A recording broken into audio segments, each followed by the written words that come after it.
Saudara, di tengah penyusunan kabinet baru oleh Presiden terpilih Prabowo Subianto, sejumlah partai politik sudah terang-terangan memberi kode jumlah kursi menteri. Partai Golkar misalnya bilang berharap mendapat jatah menteri dengan jumlah sepadan. Jelang sebulan pelantikan presiden dan wakil presiden terpilih, sejumlah partai politik semakin terang-terangan bicara kursi kabinet. Politisi sekaligus wasekjen Partai Golkar, Putri Komarudin bilang perihal jumlah kursi menteri di kabinet mendatang akan diputuskan oleh Ketua Umum Bahlil Lahadalia. Golkar berharap mendapat jatah menteri dengan jumlah yang sepadan. Kalau soal nama-nama itu kita menyerahkan full kepada Bang Bahlil sebagai Ketua Umum. Jadi kita percayakan beliau pasti mengetahui kader mana yang memang pantas ataupun siapa yang akan beliau ajukan dari Golkar untuk menjadi kandidat menteri dan juga calon wakil menteri.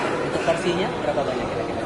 Kalau porsinya tentu kita berharap ya pasti lebih banyak daripada apa yang Golkar dapatkan hari ini. Tapi kan tentu itu hak prerogatif Presiden untuk berapa jumlah yang akan diberikan kepada Partai Golkar. Namun kami mempunyai komitmen yang sama, kita akan terus mendukung pemerintahan Pak Prabowo Mas Gibran sampai akhir.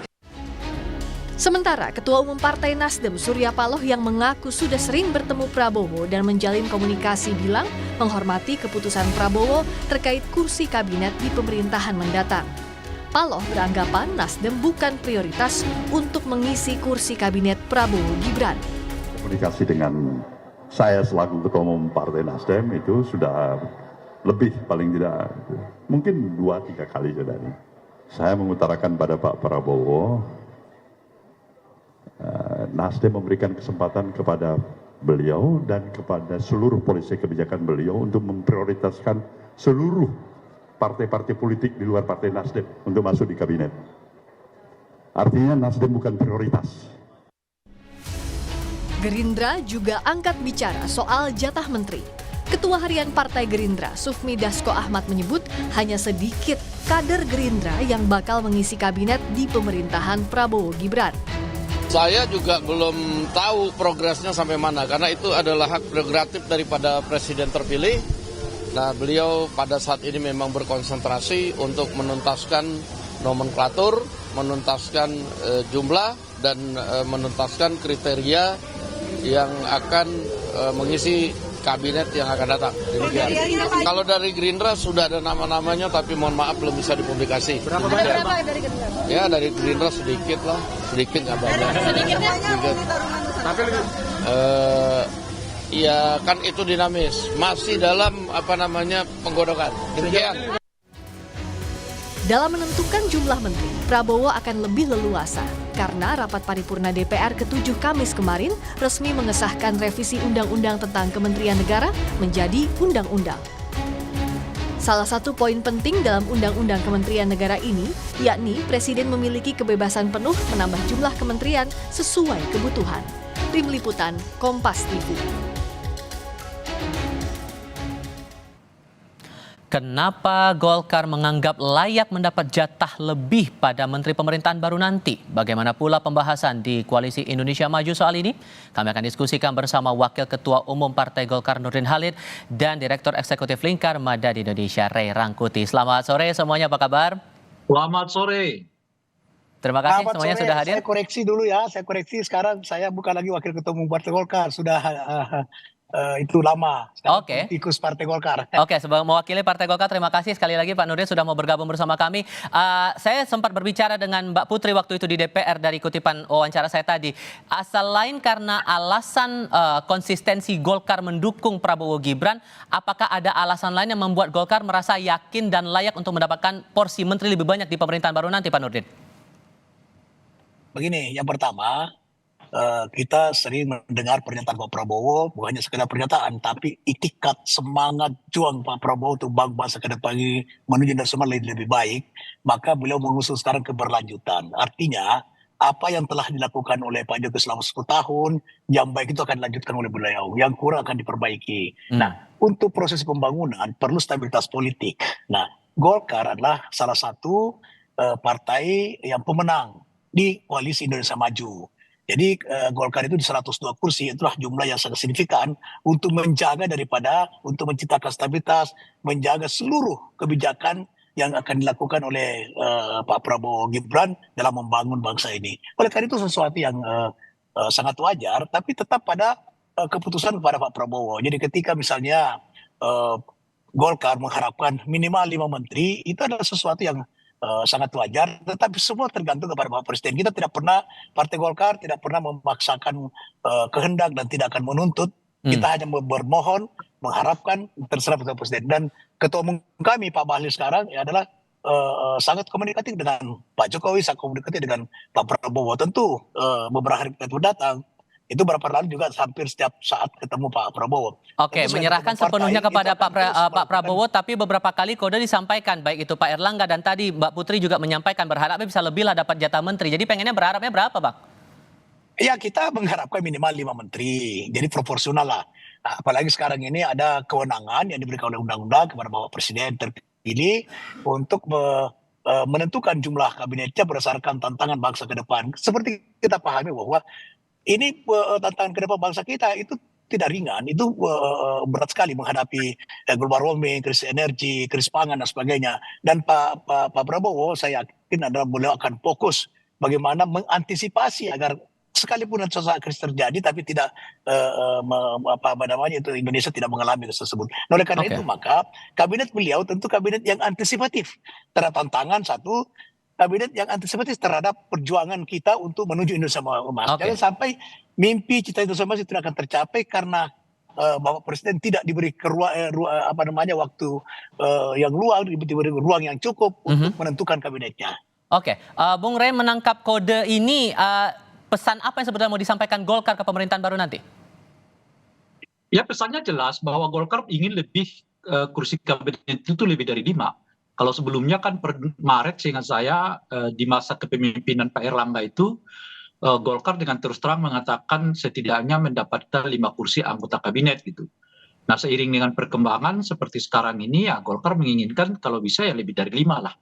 Mungkin 7 gitu ya atau 8 gitu. Nah itu juga mungkin disebabkan karena revisi Undang-Undang Kementerian Negara. Dengan revisi Undang-Undang Kementerian Negara memang terbuka luas bagi Golkar untuk mengusulkan mendapatkan kursi lebih dari 5 itu. 5 itu kan asumsinya karena jumlah kementerian masih maksimal itu masih 34. Nah kalau dibuat 44 ya tentu apalagi kemudian Gerindra menyebut mereka akan mengecilkan jumlah kursi yang hendak mereka ambil, ya artinya terbuka peluang bagi partai-partai yang lain untuk mendapatkan kursi lebih. Sebab partai-partai baru katakanlah seperti PKB, PKS, dan Nasdem kan paling hebat dapat 2, mungkin PKS 2, PKB dapat 2, Nasdem dapat 1, itu masih 5, masih tersisa setidaknya 5 kursi yang kalau betul diwujudkan rencana Pak Prabowo untuk menjadikan jumlah kementerian itu mencapai 44 kursi gitu. Peluang Jadi masih partai ada baru bergabung ke koalisi itu juga menurut Anda masih ada terbuka peluang itu? kan memang salah satu tujuan untuk merevisi undang-undang itu akan adalah untuk memasukkan partai-partai baru ini kan.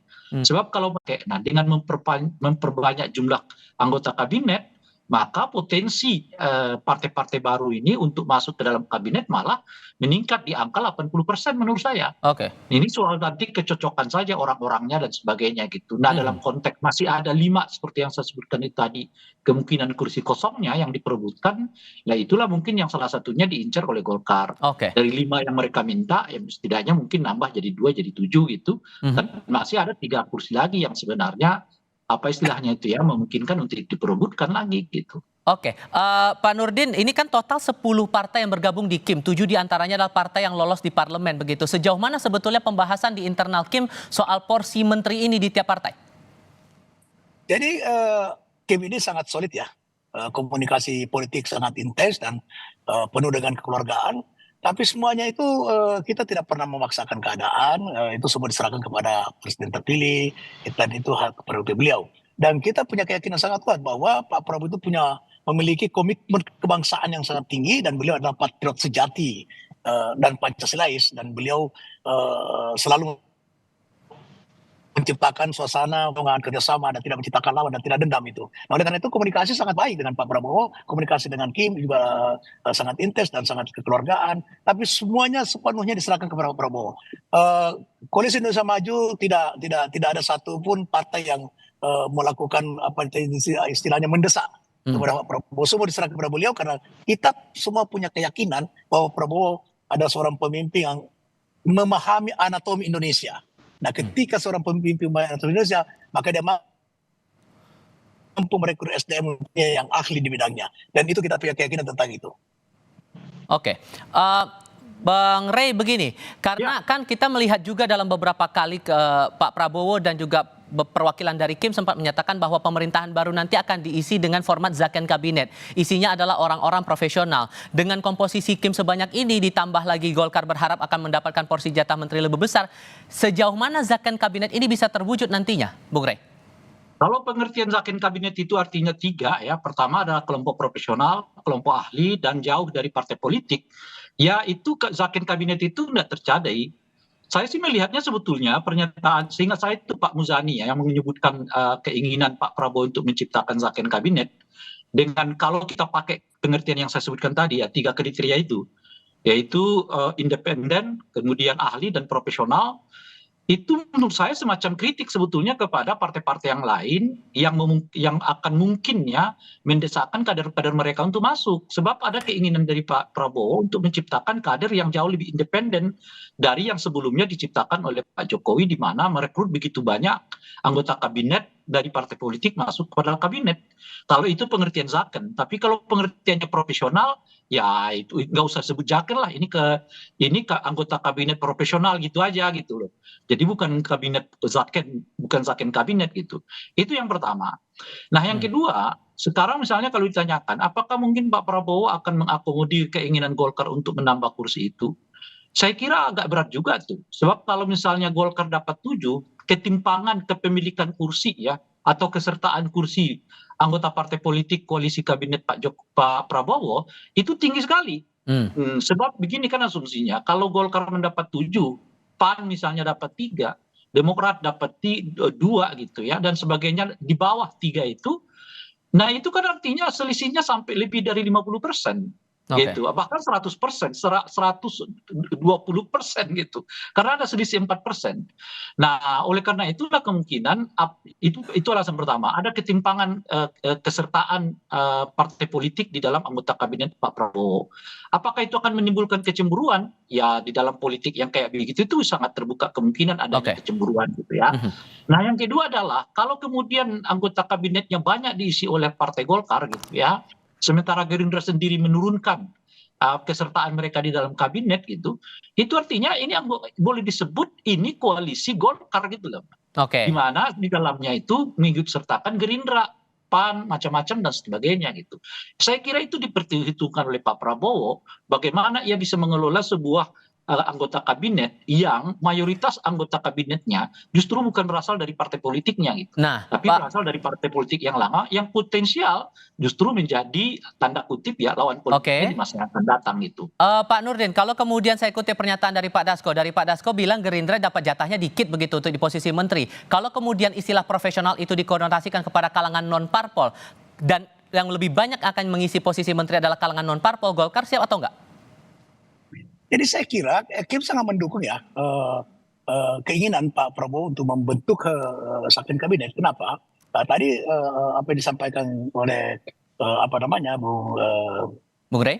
Rai itu betul sekali. Jadi 3 sumber memang yang kalau kita hendak membentuk, kalau penting hendak membentuk Zakon Kabinet, pertama saya setuju bahwa itu ada ahli ya yang non parpol. Ya misalnya seseorang yang punya pengalaman di bidang swasta, di BUMN dan sebagainya untuk mengisi kementerian yang berkaitan misalnya dengan BUMN dan sebagainya. Kemudian